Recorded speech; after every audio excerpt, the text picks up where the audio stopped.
igreja fala de Deus. Deus é o conteúdo principal do anúncio da igreja. E Deus se manifestou em Jesus, essa é a fé dos cristãos. A luz de Deus brilhou nas palavras, nos gestos, na doação de vida de Jesus de Nazaré. E os cristãos alimentam a convicção, a firme convicção de que Jesus, que se doou sem reservas a Deus, não sucumbiu à morte. Aquele que é a fonte da vida, Deus, para o qual Jesus sempre se voltou, garantiu-lhe a vida depois da morte. É a fé na ressurreição. Pois bem, Deus é o anúncio, o conteúdo do anúncio da fé cristã. Aliás, os estudiosos estão de acordo em dizer que o centro da pregação de Jesus era ocupado pelo anúncio do reino de Deus. Ou pelo menos o anúncio do reino de Deus era um dos elementos centrais da pregação de Jesus. O reino de Deus, evidentemente, é uma metáfora. Os israelitas viviam sob o regime monárquico. Havia reis desde Saul, Davi, Salomão, conforme a história bíblica.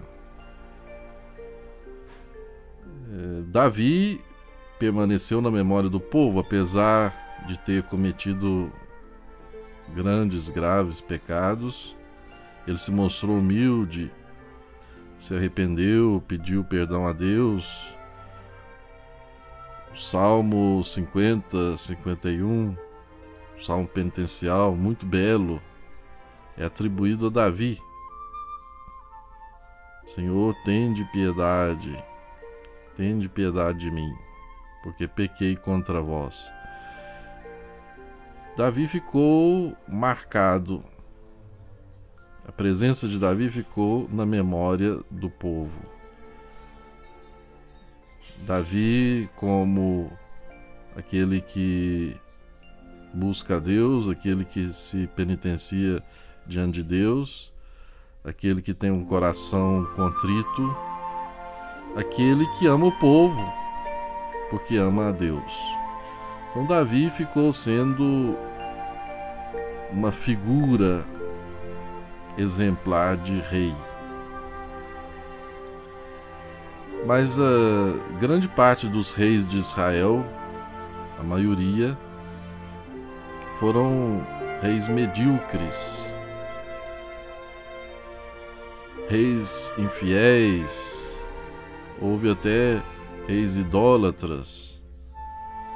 E o povo alimentou a esperança de um novo Davi. Havia também a esperança de um novo Moisés, né? Moisés, o grande mediador do mistério de Deus para o povo. Uma tradição bíblica diz que Moisés falava com Deus face a face, é um modo de dizer, né? Outra tradição bíblica, querendo corrigir esse modo de dizer, dizia, não, mas ele não via Deus diretamente, né? Via como que de costas. São modos de dizer, né, que Moisés era um homem muito íntimo de Deus. Então a esperança de um novo Moisés também havia. Então o reino de Deus, não é? O que é o reino de Deus anunciado por Jesus? João Batista também anunciava esse reino. O reino de Deus é constituído então pela presença de alguém que traz a proximidade de Deus. alguém em quem se vê essa proximidade, alguém que traduz a proximidade de Deus, né?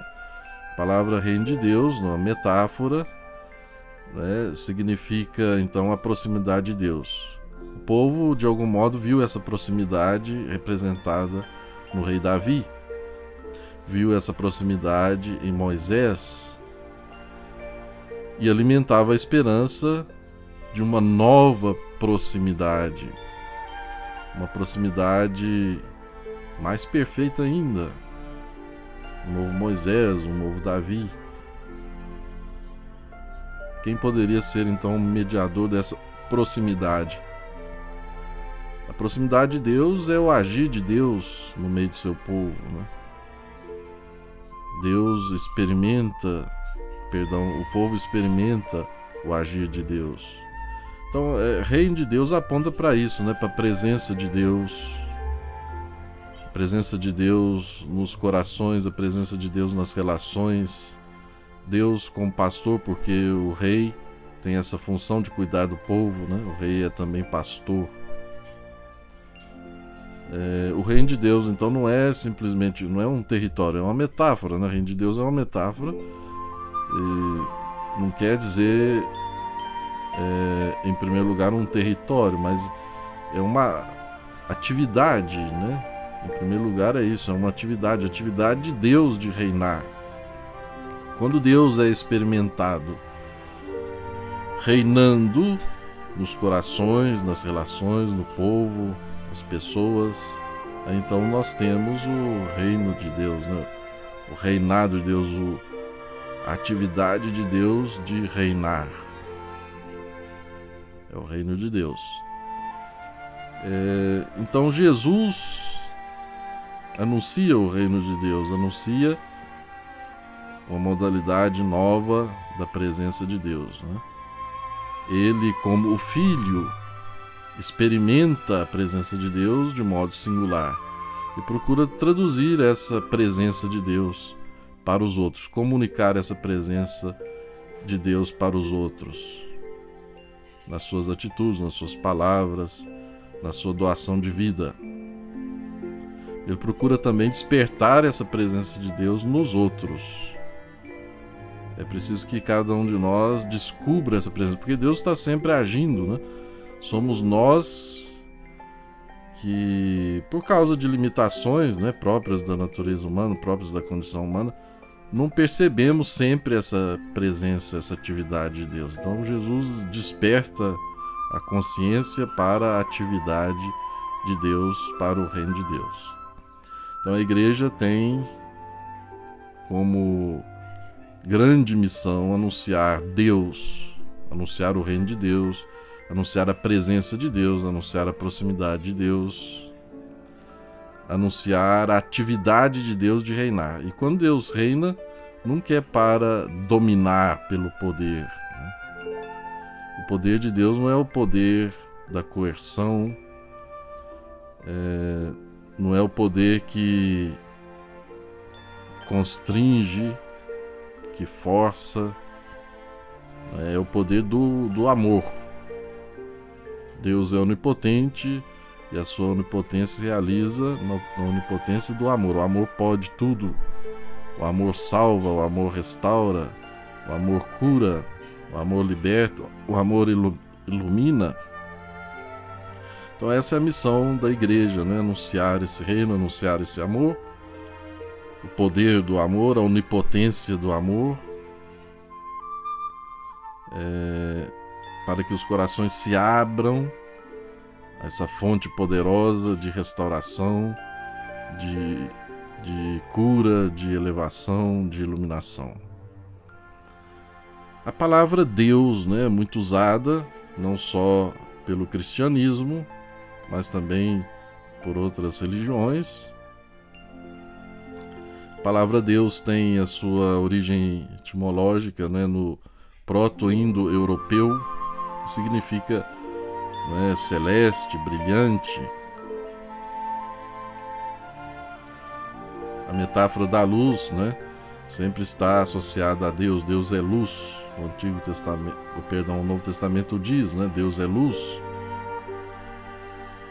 Está na literatura joanina, né? A literatura joanina também diz que Deus é espírito, né? Que Deus é amor. Então essa palavra Deus, às vezes, é usada e abusada.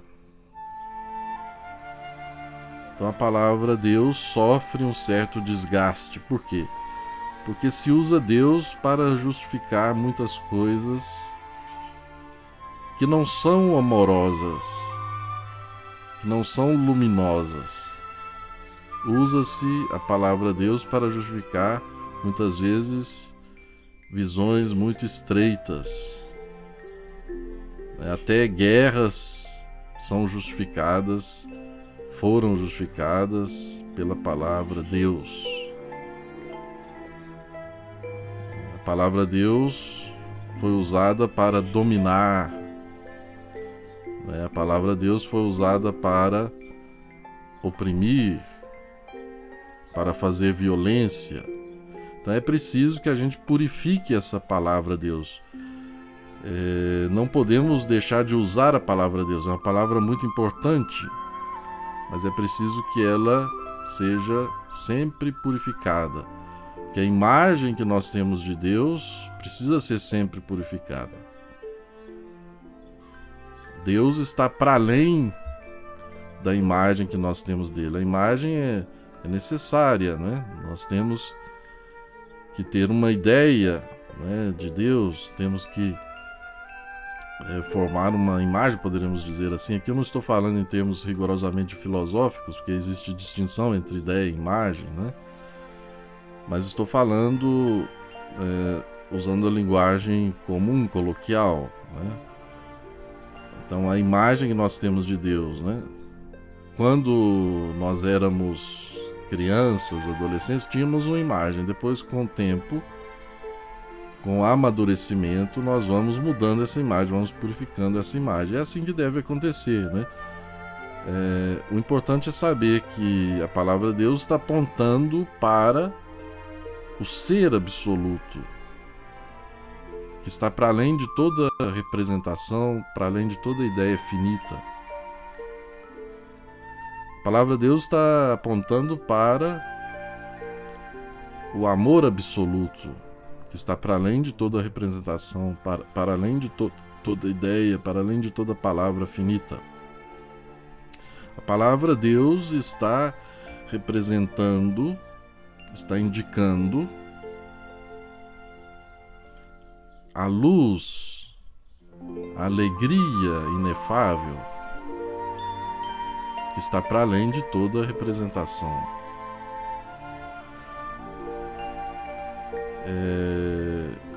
Paul Tillich, um teólogo do século XX, chegou até a dizer, né? Deus é símbolo de Deus, ou seja, a palavra Deus é um símbolo para a realidade Deus. Deus é sempre maior, dizia Santo Inácio de Loyola.